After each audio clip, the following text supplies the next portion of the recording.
Brother Luca, assalamu alaikum. Wa alaikum assalam. Luca, is it the equivalent of Luke in English, or what's the story behind this name? So I believe the word Luke or Luca comes from Luke, which comes from Lucius, I believe, which is biblical and to do with light. So, Greek? Is it Greek or what? Or Latin? I believe Latin. Latin. Yeah. Well, how did you know about Islam? How did your journey to Islam begin? So I wasn't really introduced to Islam until later on in my life, although I grew up in a multicultural environment, like a school with different people of different beliefs. And anytime I spoke to someone that was a Muslim, I've always took interest in their religion and I asked them questions. But it wasn't until later in my life that I really looked at Islam more seriously. Where did you grow up? Here in Cardiff? I grew up in Cardiff, in Fairwater. And you are Welsh yourself? Yeah, Welsh. Yeah, with a little bit of Maltese. Maltese origin. Yeah. Now, so what was the decisive moment in your life that really attracted you to Islam and made you think about converting? So to be perfectly honest with you, it wasn't a particular one thing. It was more an amalgamation of things that happened through my life, like experiences and realizations. So growing up, I wasn't really part of a religious family. My mum was, she was spiritual. She did meditation, yoga. I remember when I was quite young, she took me to a temple and I was blessed by a Tibetan monk. Oh, she was Buddhist, your mother? She would class herself as multi-faith. Oh. So, meaning she practices all different religions. She had an experience with Christianity when she was younger, and that really gave her, gave her in touch with spirituality. But she didn't, the aspect of the hellfire from the Christian view put her off Christianity. So she looked at other things and yeah. So once again, what was it that introduced you to Islam? So, well, it's a funny story. When I was, a bit younger, like I said, I wasn't really from a religious household or anything. So my mother was spiritual, but not religious per se. She had like idols and things in the house, astaghfirullah. And my biological father was not really in my life because he, had his own problems with addiction and was in and out of prison a lot of his life. And so my mum thought it was best to keep us separate. So I had a stepfather, I still have a stepfather now, and I call him Dad. I love him. But he had also his own problems. So growing up, I didn't really have a father figure around. So I kind of looked up to my older brother. But my older brother was, because we come from a deprived area, he was involved in petty crime, gang violence. We had, there was a lot of animosity with the opposite postcode area. So there was a lot of rivalry. Times were different back then, but I remember my brother being involved in some serious injuries and gang violence. And naturally, because I looked at him as a father figure, I followed suit. So you joined? Yeah. When I was, very, very young, I joined, as the younger they'd call me. And this led me to hanging around with the wrong crowd. And high school, I was actually chucked out of school. They expelled me permanently from school because of misbehavior and violence and crime and that sort of stuff. And so my life I kind of spiraled from there. My adolescence, I've always had those intrinsic thoughts and thought about life deeply because I felt that life was a little bit unfair to me. Everything that I'd been given made me struggle in life. Only now do I realize that was a blessing from Allah. because if we go back to that time after school, I got involved in drugs and the selling of drugs. I seen there was a gap in the market, particularly with party drugs, and I found a supplier and I connected the dots. And I was quite young at the time, so I used to use the older boys' IDs to get into the clubs and the raves. To sell. Yeah. And, astaghfirullah, I feel embarrassed to even mention this in the house of Allah, because, I was so heedless and so distant from God at this time. Yeah, but that's Jahiliyyah. Jahiliyyah, yes. It's okay. Yeah. Inshallah, Allah. We talk about Jahiliyyah in order to appreciate the bounty that Allah has bestowed upon us when we moved into Islam. I mean, even the companions of the Prophet ﷺ, we know their stories. We know about their lifestyle before in Jahiliyyah and how much that changed when they embraced Islam. So in that sort of environment, what happened that made you turn toward Islam? Well, I think one night, I remember there was a time where I got really bad into it, and I started taking my own supply, and I was completely lost. And I remember I went to one rave, and it was a really good night, well, I thought, because I made a lot of money.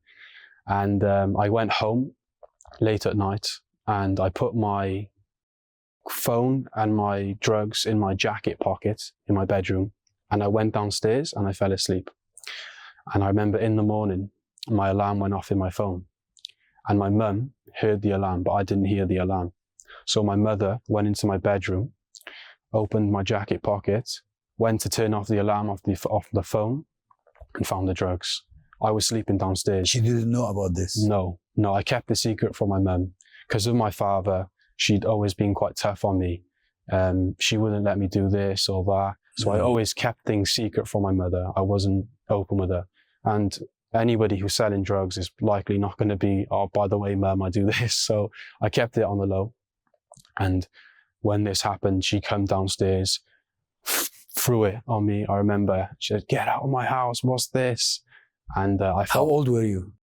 I was about 17, wow. I believe, yeah. And so she threw you out?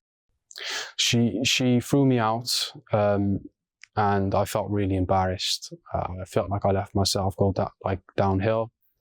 I felt like I let my mother down, and then I just spiraled out of control from there. I got more serious with taking drugs to ease the pain and suffering, and I really suffered with paranoia and schizophrenia.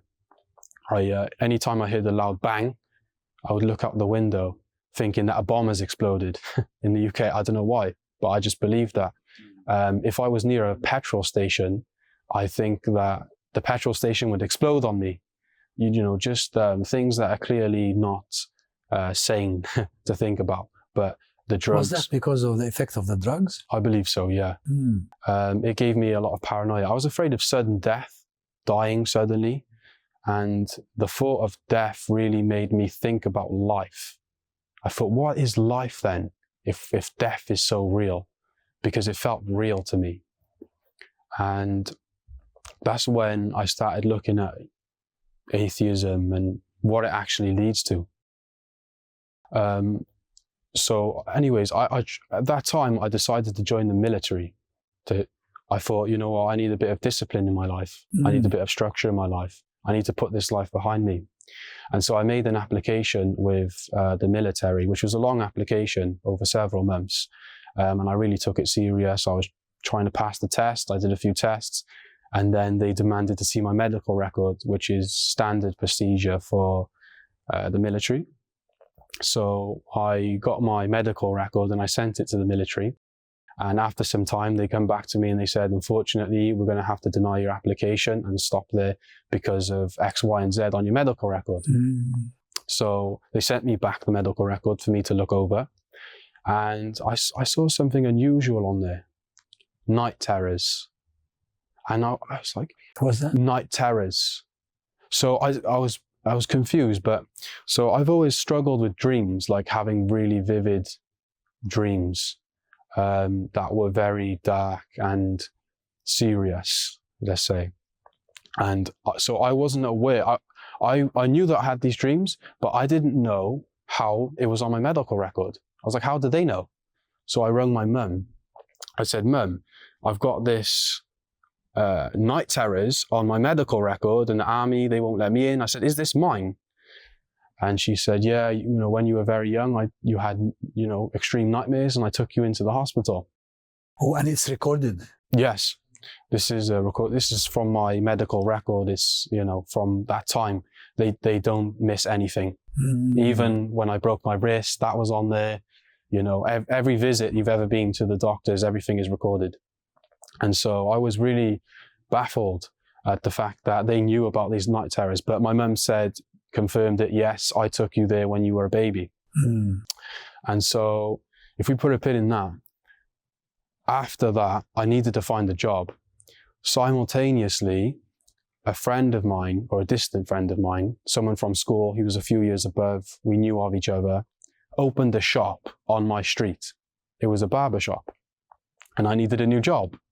And so he posted a vacancy for this job. I messaged him and I said, about my army application falling through, can I come and have a chat to you about having a job? So he said, yeah, of course, come and have a meeting with me and we'll have an interview and see if this is for you. So I went there, and it was an informal interview because we knew each other. And the conversation drifted towards philosophical stuff. Was he a Muslim? He was, yeah. I didn't know. You didn't know that? No, I didn't know. So this was my first introduction, actually, to someone who had reverted to Islam. I didn't really know that was a thing, to be honest with you. I thought you were born a Muslim, you were born a Christian, you were born whatever. I didn't know people reverted to Islam. So I began to question him. This became, his answers started to make sense to me about Islam. So this went on for days and months and, eventually. And you worked with him? Yeah, so I worked with him, and he was constantly giving me the dawah, right? And after all this experience that I've had, with questioning life, there was a new answer to what life was, and I found it to be really profound. But I didn't accept Islam because I felt that Islam was a terrorist religion. I believed everything the media taught me about Islam. I believed that it was extreme. I believed that the treatment of women is unjust. And I was put off Islam, but really intrigued. So I always asked questions. And the conversation eventually steered into signs of the days of judgment. And I cannot express to you the feeling that I had when we spoke about the signs of the day of judgment. Apparently he was quite knowledgeable. This brother took Islam very seriously. Yeah, he was, mashallah, a good Muslim, upright, and that his warmth was what really attracted me to Islam. He said, "Let's go have food." He paid.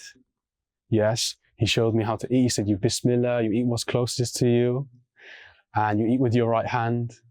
And he had good adab, and I really felt it in that moment. I felt present with him.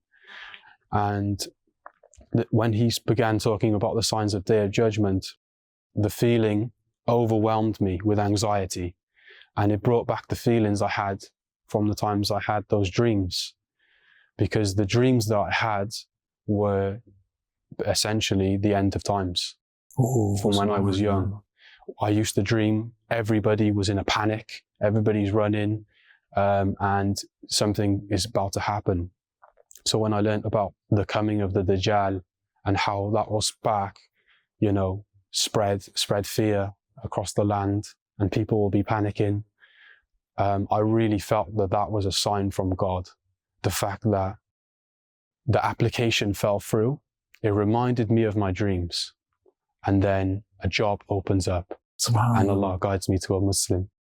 How long was that process? Since you sat with your friend and he started talking to you about these things until you decided to embrace Islam? How long did it take? Well, we started the business together. We started the podcast together, and our friendship, we really kindled and got along really well. And then for whatever reason in our business, things went wrong and we had a dispute. And I actually left the shop before accepting Islam. Oh, subhanallah. Yeah. Although he introduced you to it. Yes, he introduced me to Islam. I really believe that it was true in the inside, but not on the outside. I suppressed my feelings. I didn't know how people were going to take it. My family, people I knew.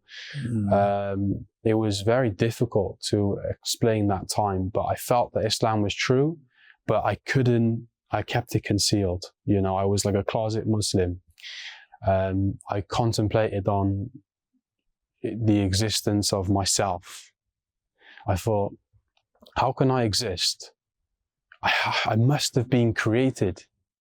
Otherwise, I wouldn't exist. If you think about it, the universe began to exist, and there's only a few options. Either the universe created itself, or the universe was created by nothing, or the third option is that it was created by something.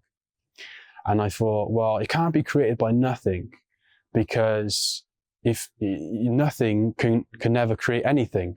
I thought that was an impossibility. The same way with I've got a fly flying around on my head. Apologies. And so nothing can create nothing, right? So then I thought, if I think that nothing created nothing, but maybe it created itself, but that also is a problem, because if it needs to create itself, then it first needs to pre-exist. It needs to pre-exist in order to make itself, and it doesn't pre-exist, so it can't do that. It's illogical, right? So that's two impossibilities. So now I'm down to the last option, right? It was created by something, right? But then I thought about, what is that something that created the universe? Is that God? What is God? Because my perception of God was a grey beard, pulling strings, I didn't realize that the Islamic perception of God was a God that was transcendent of everything, unlike anything else. Unlike anything else. And the brother, what he explained to me, the revert brother that stayed with me, is that, God is one, God is unique, He's nothing like the creation, and anything you think about that could be God could never be God, right? True. And so I thought about that. And, when I started looking at the Quran,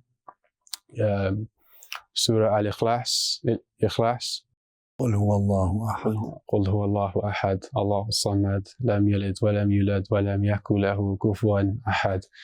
This verse really spoke volumes to me. قل هو الله أحد, that Allah is one, is uniquely one, and that Al-Samad, that all things need Him, but He Himself is free of need. Now, going back to what I said, that something must have created the universe, there's two options. Either something that created the universe was also created by something, or that something that created the universe was created by nothing, right? And this verse clearly says, Allahu Samad, that He is needed by all, but He Himself is free of need. Eternally existing. Now, all this thinking after you left your friend? Yes. After you left the barber shop? That's when I took it seriously. You started reading on your own, or were you having conversations with people? I didn't know many Muslims, so a lot of my research was just online, articles, websites, social media like YouTube. There's a lot of content out there now. True. For people looking at Islam. What is Islam? What's the 5 pillars? What are these articles of faith? And that's I really took bit by bit. But I knew from the signs, when I look back at my life and I assess, that Allah was guiding me here. I had, from my drug misuse in my Jaliya days, an incredible anxiety.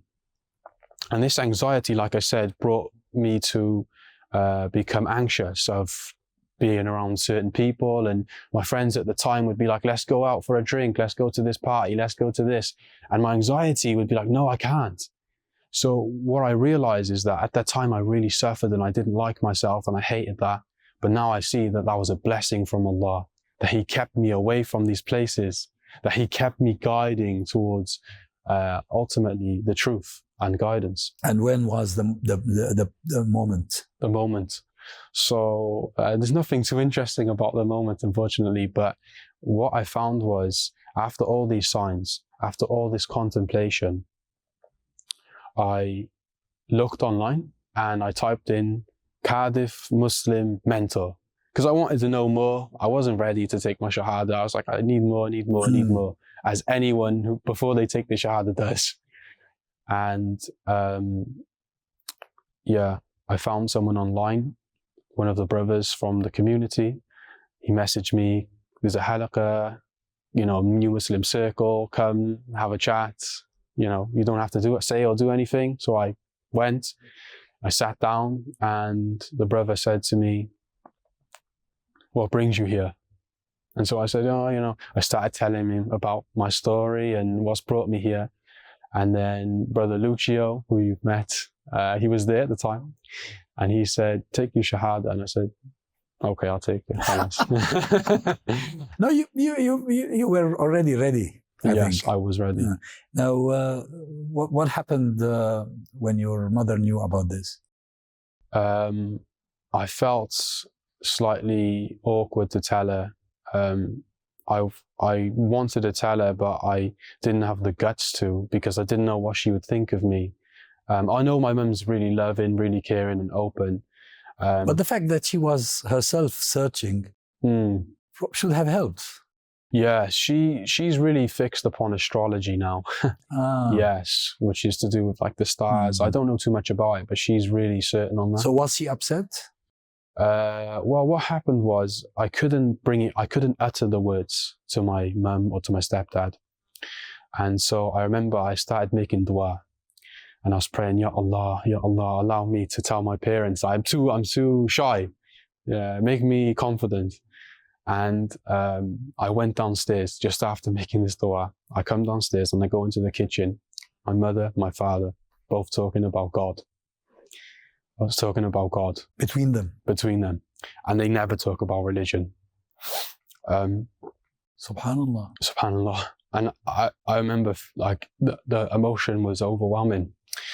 You know, it was seconds ago that I was praying to God to ask me to pluck up the courage to talk about it, and the conversation was already there for me to join in. And I told them, yeah, I'm Muslim.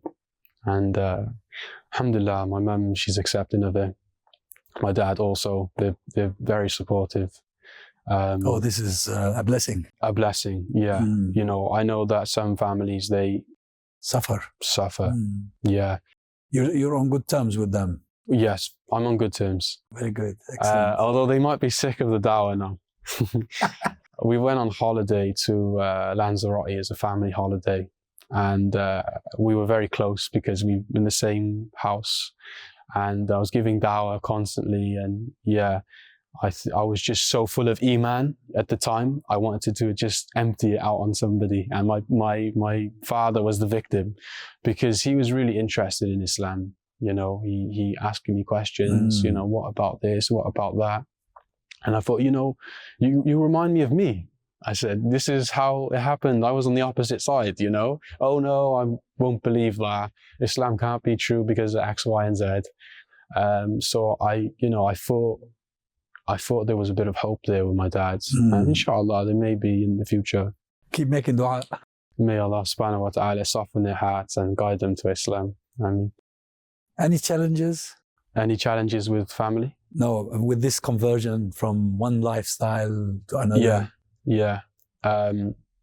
So my wife now, alhamdulillah, she's reverted to Islam. But at the time she was my girlfriend.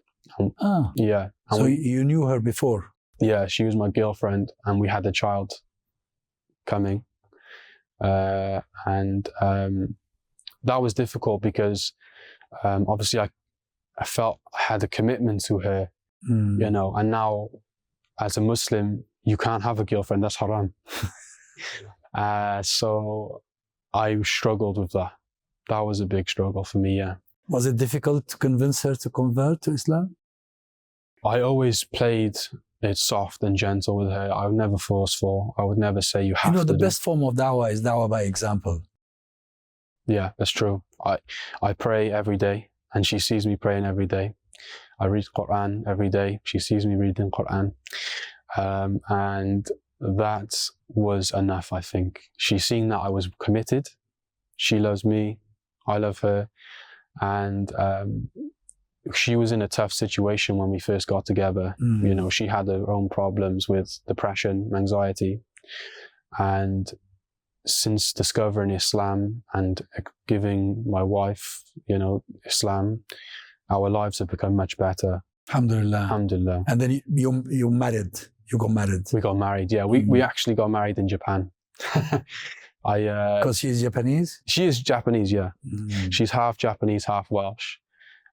So we went to Japan, and I do a bit of filming. Like I said, I documentary filmmaking, and I made a documentary in Japan on Islam. And so I had arranged to meet an imam there, who was a Japanese imam. And in Tokyo, or which city? In Tokyo. And I said to the imam, I said, you know, I'm with my girlfriend at the time, and can you help us out? And she took the shahada. In Japan. Alhamdulillah. And that's a big blessing for us, you know. Islam in Japan is doing quite well, actually. I spent some time in Japan myself. I was a visiting professor there, and it's just amazing, the Japanese brothers and sisters. Yeah. It's amazing. Well, Brother Luca, it's been a great pleasure talking to you. And you also. And I wish you and your family full iman and full blessings, inshallah. Inshallah. Barakallahu feek. Jazakallah khairan. Wa ayakum.